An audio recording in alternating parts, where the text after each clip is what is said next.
నీకు సొమ్ములు లేవు అని చిన్న సూపులు చూస్తున్నరే, మనకు మేడలు లేవు అని శానా దూరంగా పెడుతున్నరే. ఎప్పుడొక లేకనే ఉంటామా, ముందు కాలాన మారబోమా. నువ్వు బాధంతో కడతావయ్యో, ఆ భగవంతుడుండురయ్యో.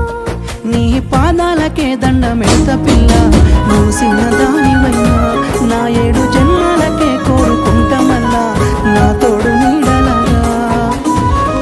అంత పెద్ద మాటలెందుకు, నీ దాన్ని నేను రయ్యా. నీ కడుపు నింపెటియా నేనే కాదు, నీ కష్టాన అమ్మనయ్యా. ఏ పుణ్యము నేను చేసుకున్నాను, నువ్వు దొరికినావే మరి. కిన్నెర సాగి నడక నీకెందుకే అంతటి ఎలక, నన్ను దిలేస్తా